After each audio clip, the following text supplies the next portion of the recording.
Hello guys and welcome from the city of Hanoi, the bustling capital of Vietnam. It is 10:30 now, we just arrived at our hotel. We had quite an early flight. Yesterday in the evening we discovered that our flight has changed and is now 2 hours earlier than before. It was scheduled for 10, but it was changed to 8 a.m. in the morning, so we had a little bit of situation, but we managed to figure it out. And now we are at the hotel, but we can't check in so early, so we will need to hit the streets, find something to eat, maybe get some beers, and at around 1 p.m. we will start our city tour. Okay, let me show you our hotel, how it looks, the lobby, and after that we will continue. Here it is. You can see that it is rather fancy, just like all other hotels that we have used today. Later, when we are able to check in, I will also make a tour of the room, but that's it for now.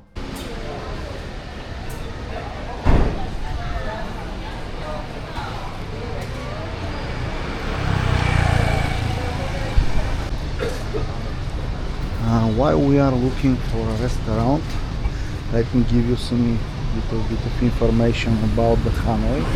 Hanoi is the second biggest city in Vietnam. It is the capital, but it is not the most populous city. The most populous one is Ho Chi Minh City, or Saigon as it was previously known, which has around 8.5 million inhabitants, and Hanoi has just over 8 million. First impressions, it is a little bit early because we are here for just half an hour already, but it has a lot of traffic, a lot of people, very similar to Saigon. Crossing is absolutely the same way like in Saigon. So yeah, so far not too many differences between the two biggest cities. Okay, we managed to get to the room. Here is how it looks. Pretty, not small, but standard size for a double room. 2 beds. We don't have any balcony. Here is the toilet, separate from the shower.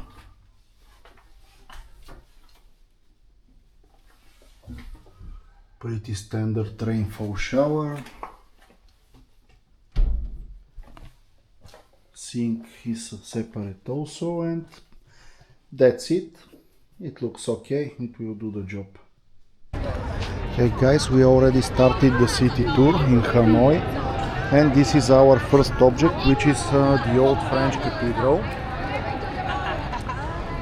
It was built by the French between 1884 and 1887, and it is still in its original state. The cathedral is still operational, but it is open only on Sunday. Now it is Monday, so we can't enter to see it from inside, but I will show it as good as I can. And after that we will continue to our next object from the program.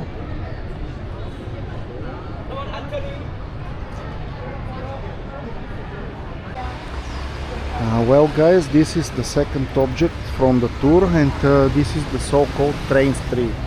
As you can see, there are active train tracks. You can see how shiny these are because they are used every day. And the train literally goes centimeters away from buildings and people who are drinking coffee and so on. Before recent times, it was possible to walk over the whole street and see how the train is passing, but due to several accidents, the government decided to entirely close the train street when the train is passing, and even at the times when there is no train passing, you can still not walk. You can walk just a few meters. So I will try to show you the part which is permitted to walk. Here is how it looks. As you can see, there are a lot of coffees here. It is very touristy. Most probably it is quite expensive, but we will check that in a bit. But overall, this is the part which is open and where you can go. As you can see, there is a sign forbidding to go further. So that's it from here. Our next object should be the Ho Chi Minh Mausoleum, but it is not clear if we will be able to go there because the Chinese president is currently on a visit in Vietnam, and it is highly possible that the whole part around the mausoleum will be closed, but we will see that in a while. On this side, the street is walkable for more time. At least I don't see any sign forbidding the entrance, at least for now. So I will try to show you some more of the atmosphere here. It is not too different, very touristy, a lot of cafes here. The price of the beer was around 50,000 dong. So yeah, quite expensive for the local standard. But it is tourist attraction after all, and for at least for us, for Europeans, these prices are not so high, so everything is okay.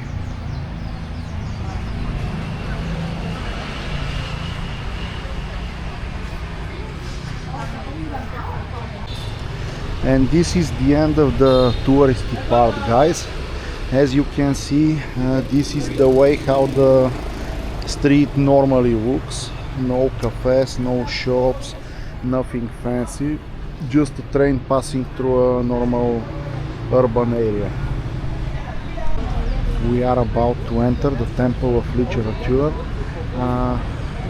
Our guide is going to buy the tickets. This is how the entrance looks, and I will soon show you from inside. Together. Sorry for interruption, ladies and gentlemen. You know, in some Asian countries, yeah, people call Buddhist temples, yeah, people call Buddhist temples. But in Vietnam, if you call Buddhist temples, you are wrong, because in Vietnam we don't use temples to worship Buddha. That's why we don't call Buddhist temples. Yeah, in Vietnam we use temples to worship the very famous dead people, like our ancestors, like national heroes of areas. So after they pass away, Vietnamese people love and respect them because of their great contributions for the country, for the people, and they want to memorize them, and they share money to build a temple to worship them, and they make their statues. So no Buddha statues in all temples in Vietnam. That's why we don't call Buddhist temples. A little bit of information about this temple. It was built in 1070 as a temple, and it also served as the first university of the country. That's why it is called the Temple of Literature.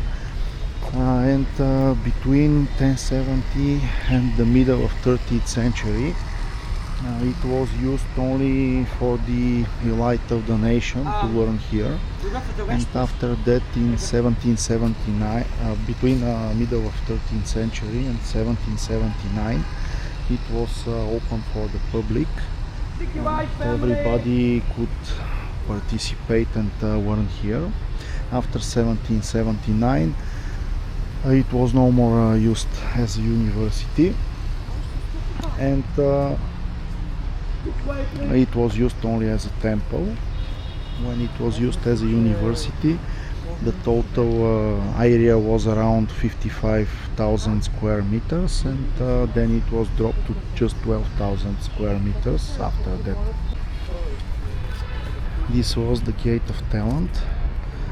This second section has two gates, the Gate of Talent and the Gate of Goodwill, I think it was something like that. because the idea is that a student should be a good person and also should have a talent. So this is the second section, how it looks. We have some lake here with fish. The idea of these lakes is that every temple, according to the Buddhists, should have 5 elements: earth, metal, fire, water and timber, which is wood. So these lakes serve as one of the elements. This is the pavilion of literature, Chinese influence, This is the third section. a pavilion of constellations. And we are now entering the third section.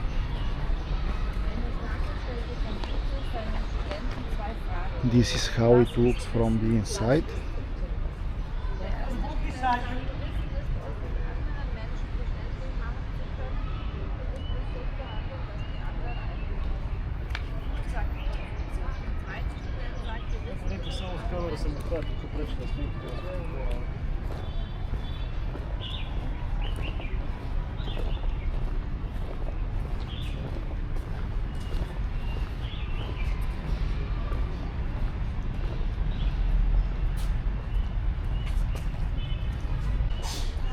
These are memory stones. In 1484, one of their kings announced that every student who managed to pass 3 king exams in 9 years will deserve having such stone. And there are a total of 82 such stones. They are written in Chinese because at that time Vietnam was dominated by the Chinese. This memory stone is very well preserved, as well as the next one. The turtle is a holy animal, so that's why all these stones have a base as a turtle. And a total of 82 memory stones were built in a period of 300 years. So for 300 years only 82 students managed to pass these 3 kings exams in 9 years. So it should have been quite hard. And this one is separated because the person to whom this is devoted was one of the best of the best. That's why his stone is separate from the other one.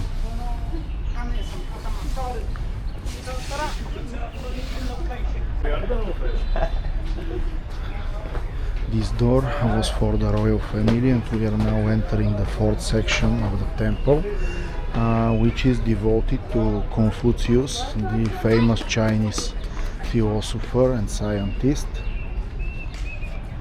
Here is how it looks from the inside. Ladies and gentlemen, before we see the photos.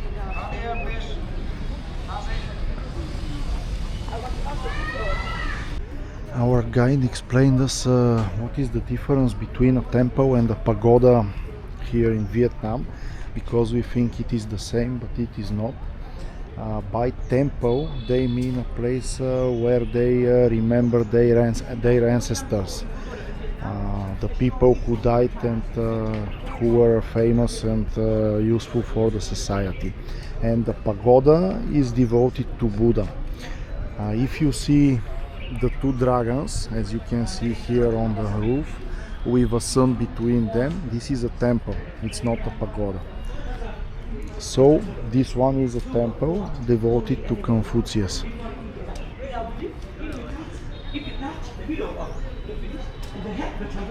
You will get luck.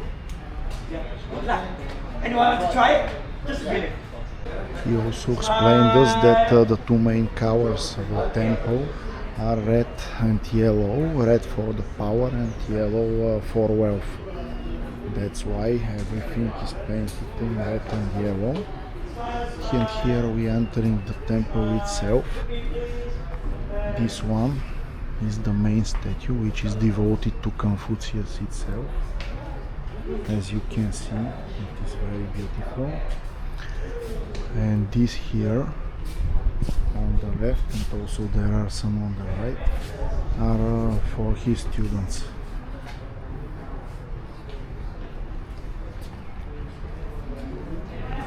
Let me show you also the other two, if we manage to do that.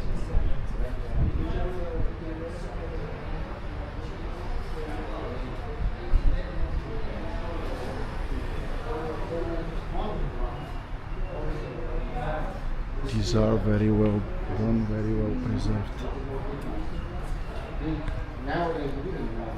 One additional interesting detail, guys, as you can see, the entrance to this temple is made in such a way that you cannot directly go inside, because you have to do it like this. And this is made because when you do that, you are bowing to enter, and this way you show your gratitude to the dead.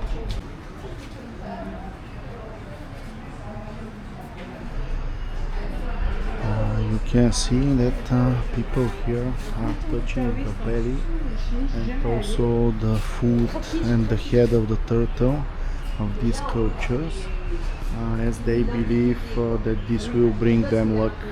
You can see how shiny are the parts which are touched by people. This golden turtle is made to bring prosperity to the people. And we are now slowly going to the fifth section, which is devoted to the kings who helped to develop this region. We are now entering the fifth section, which I mentioned earlier. This is how the courtyard looks.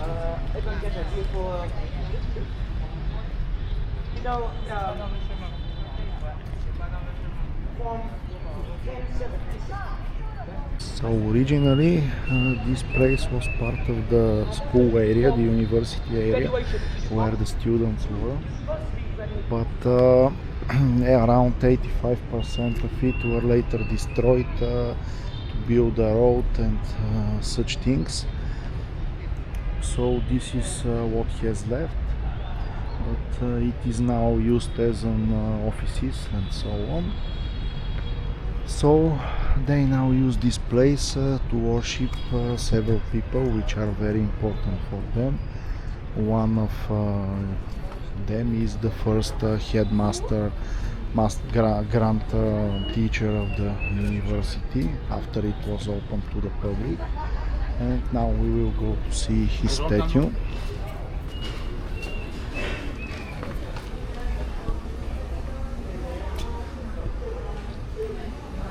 This is still the entrance.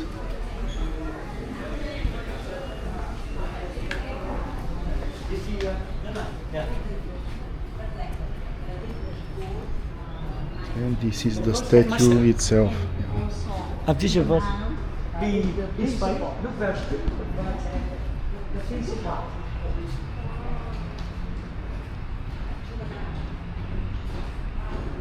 is the first headmaster of the university, as they call it.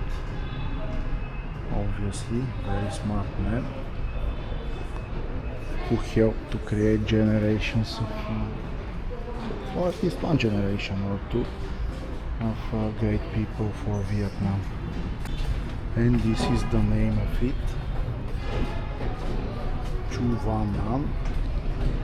Here is a little bit of information about his wife.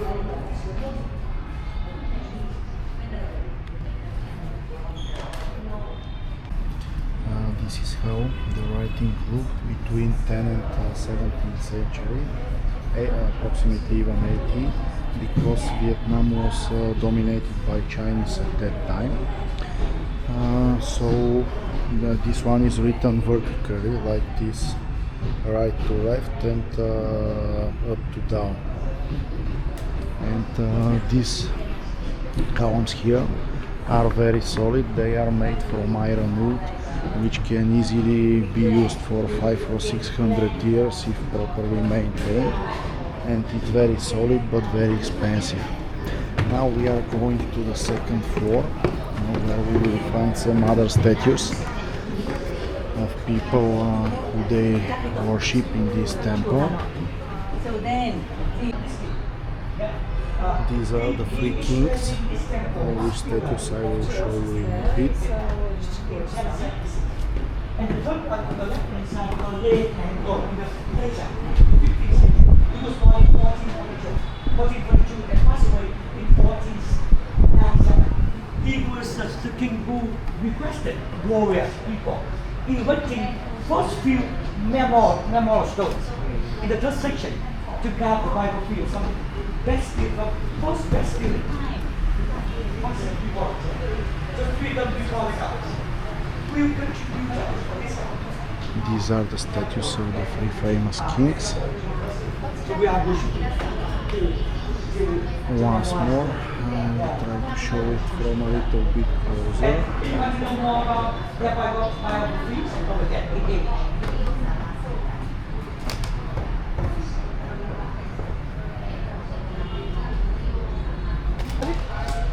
This is the royal drum. It was used for the university functions to signal the beginning and the end of the learning sessions. We are now about to visit our next object, which is, as they say, the most beautiful pagoda in Hanoi.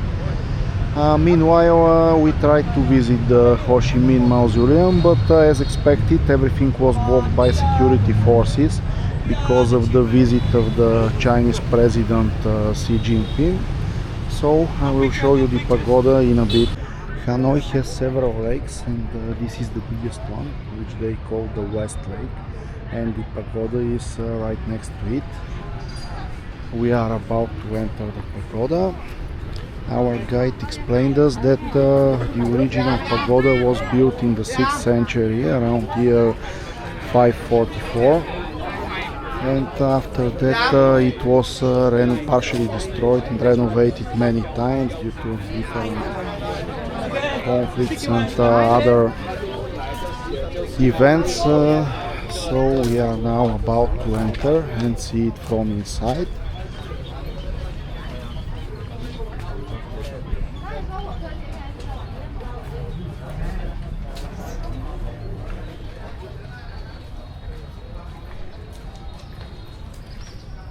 As you can see, it is quite impressive. This tower is 11 stories high, and it should always be a number which cannot be divided, because that's what they believe in Buddhism.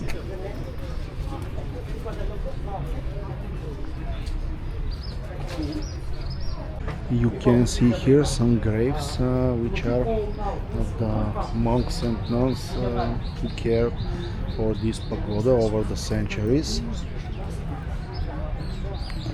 This tower is really impressive, really high, and inside we will also see later the statues of the people who cared for the pagoda. But before that, a little bit different view of the tower, and then we will move onward. Okay, here are the statues of the monks and nuns.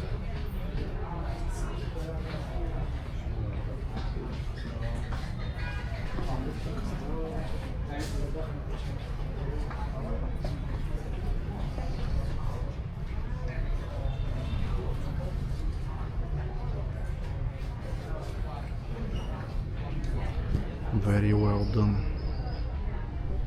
Here is some information that our guide gave us about the Buddhism overall while I'm walking through the courtyard. Generally, they believe in two main principles. One is the karma and the second is the reincarnation. Karma means that what you do comes back to you as simple as it can be explained. If you do good things happen to you. If you do bad things come back to you. And the reincarnation means that what you do in your current life will have a direct effect on what you will do in your next life, because they believe that when people die they just return back into another body. It can be a human or it can be an animal. It depends on what they did in their previous life. And if they do good things in their lives over and over, at some point they go to the nirvana, which is some kind of their heaven. Generally, these are the principles that they follow. But, with this beautiful view of the courtyard, I will stop from here. Here is illustration of the law of karma with some interesting pictures. This shows one of the principles in which they believe. Interesting, isn't it? Which equals the right thing. We have now entered the second part of the pagoda. I will show you the inside also, but before that I want to tell you some information about this tree which you see here. This tree was planted in 1959 and it grew up from a branch of what they call Buddhism tree in India. The Indian president at that time gave it as a gift for the Vietnamese people, and they decided to grow it here. Here you can see a different reincarnations of Buddha.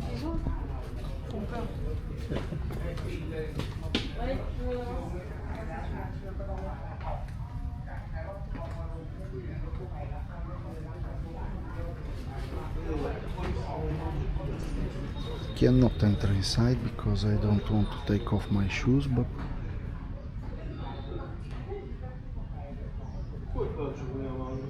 here is how it looks.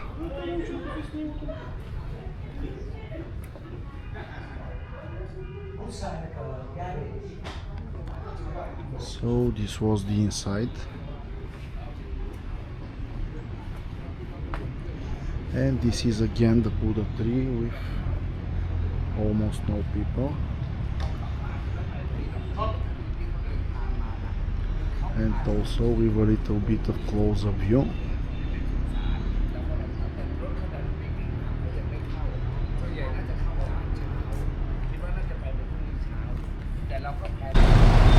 This is the French Opera House. It was built in 1911 by the French when they controlled Vietnam. And it is with the typical French architecture. It is now closed, but they still sometimes use it for an opera. So it is still functional. After it was built, it was restored several times and damaged. The last restoration was in the year 2000, I think. So that's our last object from the Hanoi city tour today. And tomorrow we will have another event, but I will give you more information later.